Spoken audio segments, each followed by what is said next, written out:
All right, so today I thought I'd do things a little bit differently and just sit down and pass some knowledge on you guys. Because if you're a new freelancer, or more specifically, if you want to be a new freelancer on a platform like Fiverr.com, then the next answers I'm about to give you to the next 10 questions I'm about to go over are pretty important. If you want to make your transition to Fiverr.com very easy and you want to make the most amount of money while doing it. All right, so how do you get started selling on Fiverr? Well, the truth is it's super easy. All you have to do is go to Fiverr.com and create an account. Now, once you create that account, that will then allow you to start placing orders on other people's gigs. But within that account, you can then set up a seller account. This is a little bit more time consuming because when you first set up your seller account, you'll need to provide at least one gig. So this would normally take between 30 minutes to possibly even 1 hour, because first of all, you need to research what service you want to provide. And then once you've got that, you need to think about the title, the thumbnail, the description, your pricing structure, how you're going to price your service. So this all does take a little bit of time. But other than that, it's actually very simple. It's completely free to do, and you only pay Fiverr a commission once you complete an order. Other than that, you can get it done in 5 minutes. Literally anything you like. Now, I know some other freelancing platforms focus on a specific niche, i.e. graphic design, but Fiverr.com and also Upwork basically specialize in any kind of service you want to provide. So on Fiverr.com, there's already a catalog of different services which you can flick through and see what sellers are doing. But outside of that, you can just use the search bar and then search for different kind of services and probably find freelancers already offering the service that you're searching for. So there are really no limitations to what you can offer on Fiverr. The only thing is your imagination and the service that you want to provide. Now, this is a little bit more of a difficult question. How do you price yourself on Fiverr so that you get orders? Well, as a new seller, you have to remember, you have no reviews, no experience, and nothing to show to potential buyers. Therefore, the truth is you have to underprice yourself. It's pretty much the only way.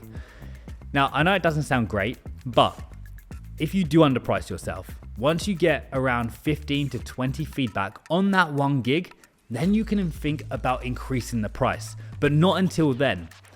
So once you get 15 to 20 feedback on one gig, increase the price, but don't go crazy. So let's say, for example, your gig currently is about $20. You don't want to then increase that price up to $100 because it's too much of a jump. And any repeat customers, well, they won't be repeat customers because they won't be willing to pay your new price. But increase it maybe from 20 to 30 or 20 to 40, something a little bit more reasonable. Now, the best thing to do here is to actually look at other sellers within the niche that you want to provide, see what they're charging, and then try your best to undercut them a little bit. Because at the end of the day, when you're first starting out, your biggest competing point is gonna be your price. So unfortunately, you have to undercut yourself, even if it means that you're not compensated fairly. Just stick it out for a month or two until you've got the feedback under your belt and you've got the experience and you're showing something in your portfolio, then increase your price and everything will be fine. Now, this is a simple one. It's 20%. Fiverr take a flat 20% fee on any order you complete. So let's say you have an order for $100, they're gonna be taking $20 of that automatically once the order is complete. If the buyer decides to also tip you as well, let's say $50, they're gonna be taking 20% of that too. Is it fair? Not really, but they're gonna be taking 20%, so that's another $10 gone. So you need to keep this in mind. Also, when you're pricing your gigs, you need to keep in mind that every price you offer, 20% of that has to go to Fiverr, and that's automatic. You have no choice.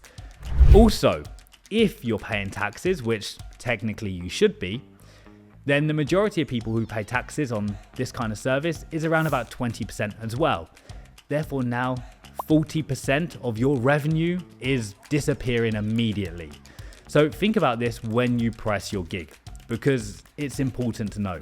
Now, there are other platforms like Upwork, for example, which take 10%, but to be completely honest, the amount of clients that Fiverr brings you and the amount of advertising Fiverr does, 20% is quite worth it if you look at it from a marketing point of view and the fact that you don't really have to spend anything on a marketing budget yourself. How can you get your first order on Fiverr? Well, this is a question that everybody asks, and well, it's a tough one. So yes, you can create a gig and you can wait for clients to contact you, but the fact is your gig is going to be in the graveyard. It's going to be on page 20 of the ranking. Nobody's going to scroll back that far because they're going to find a freelancer on pages 1 to 3. And yeah, you're not going to stand any chance there. There are two things you can do. One, and this is something that I would recommend doing, download the Fiverr application on your phone and then set your status to online. So you need to go through the settings in the application, and what this does is every time you flick onto the application, your gig will come up and it will be live. It will be that you're online, and this will last for about 15 to 20 minutes. And what this does is when a buyer is searching on Fiverr, they have the option to filter through buyers who are actually online right now because they want a response immediately. Therefore, you'll go from page 20 to page 1 if your gig is online. So this is definitely a good way to help you kind of get your first order or even to get your first contact with potential buyers. Otherwise, and this is what many people talk about doing, is to get your friends or family to place an order for you. Now, the majority of people say, okay, ask your friends and family and, see if they're interested in your gig and maybe they'll purchase it. Well, the truth is they're probably not interested in your gig. However, you can still use them to purchase one of your gigs. Now, is this against Fiverr rules? Technically, maybe a little bit, but if they do place an order organically as a potential buyer and you deliver a tangible piece of work and they don't take advantage of this and place, 3 or 4 orders, one after another on repeats, then you'll get away with it, no problem. And this will give you your first order. Now, you can send them a custom offer, for example, like for $5 or $10. So they don't have to pay a crazy amount, but just make sure you deliver a tangible piece of work to them because then this can show up in your gig as your portfolio. Plus, they can leave you a 5-star review on it. Now, think of Fiverr like YouTube.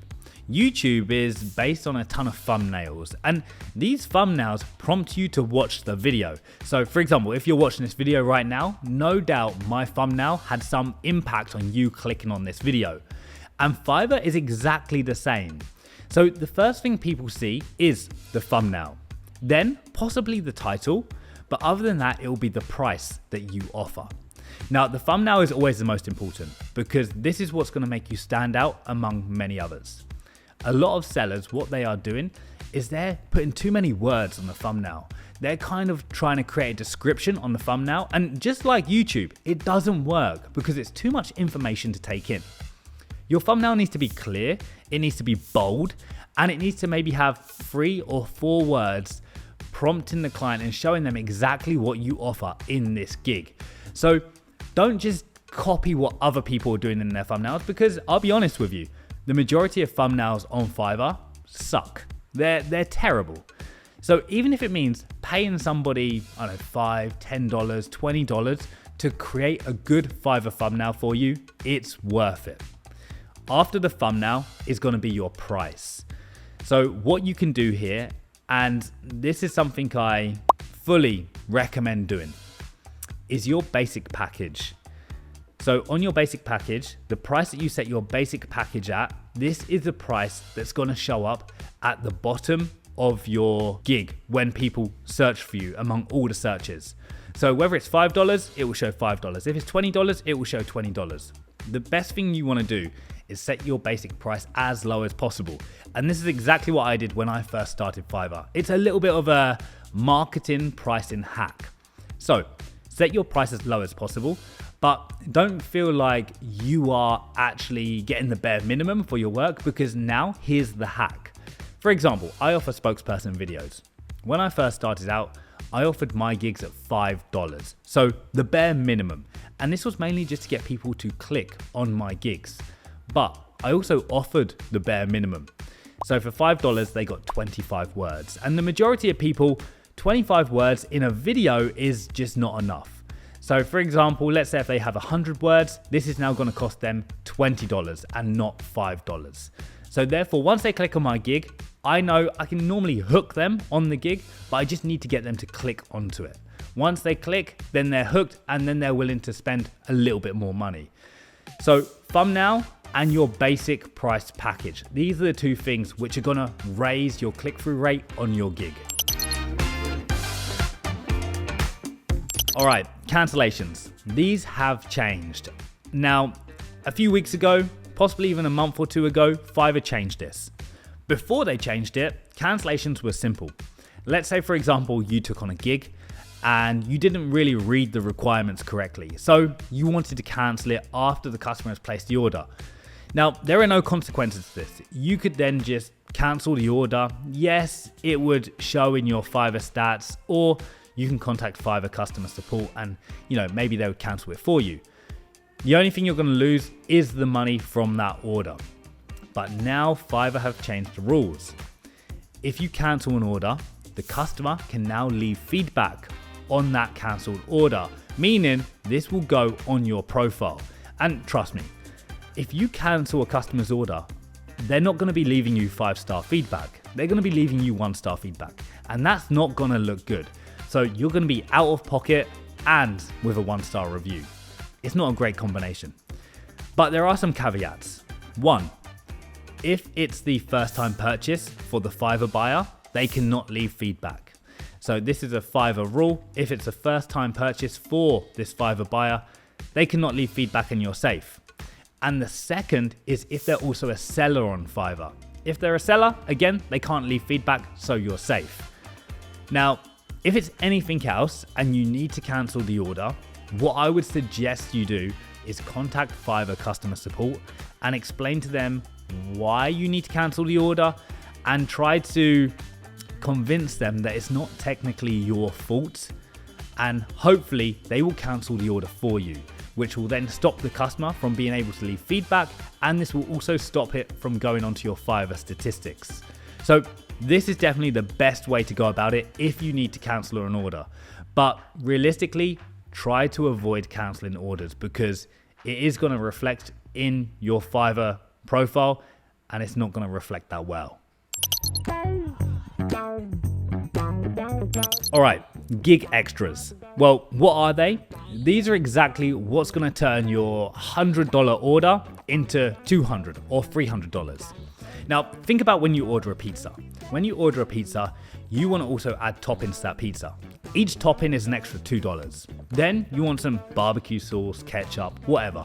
That's an extra $2 as well. Now, before you know it, your $20 pizza is $40 with all the toppings and extras that you have now added. And that's exactly what gig extras are. So you have your standard gig, which again, let's say is $20 for the sake of it. Then once that customer places the order, just before they place the order, they'll be shown a list of optional extras that you also offer. So I'll give you an example. For me, on Spokesperson Videos, I offer to print somebody's logo on a custom t-shirt. That's $50. Obviously, it doesn't cost me $50. I make a profit from this as well. If, for example, they want subtitles added into their video, that's $35. If they want a simple thing like their video compressing from, let's say it's already 1 gigabyte and they want the video to be smaller, about 100 megabytes, that's $5. And it takes me 2 seconds with some software.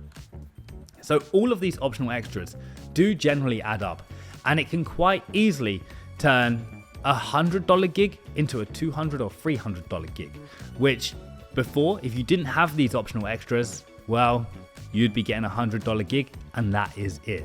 So definitely take advantage of optional extras. It doesn't matter what service you provide, optional extras are a great way to make some extra money. The simple answer is no. You can't offer the same service on multiple gigs. One, because it's against Fiverr's policy, and what they will do if they see this is they will either delete one or both of the gigs. They will either give you a 30-day warning or they will suspend your account altogether, which is the worst case scenario.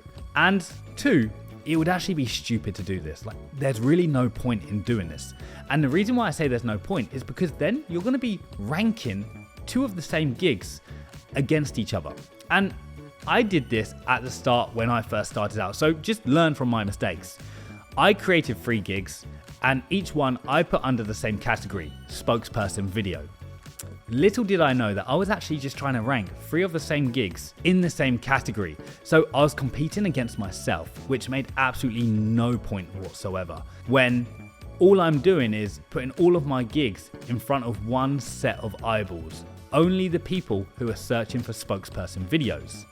So what I should have done, and of course I do that now, and this is exactly what you should do, if you're going to create multiple gigs, list them under different categories. This will then open up the market to you to a much bigger market. So I'll give you an example. I have spokesperson videos, screencasting videos, social media ads, commercials, and also UGC videos. And there's a few more there like e-learning videos, etc, etc. So now I have multiple categories which I can make separate gigs for, which means that my market goes from one category to 7, just like that. And this is not just with spokesperson. This is the same with multiple categories. Whether it's NFT, content writing, you have website, blogs, articles. The categories are multiple, and this is exactly what you should do. Now, what you can do is you can create a similar gig. So let's say you're a content writer. You can create a gig about the fact that you create blogs for websites. Also, you can create a gig about you create articles for pet shops, let's say, yeah? So as long as the gig is a little bit different, even though it's the same service, you're providing a writing service, as long as it's a little bit different, that's absolutely fine. But don't think about using the same thumbnail or the same description, just change it up a little bit. Other than that, you can do similar gigs, but not exactly the same.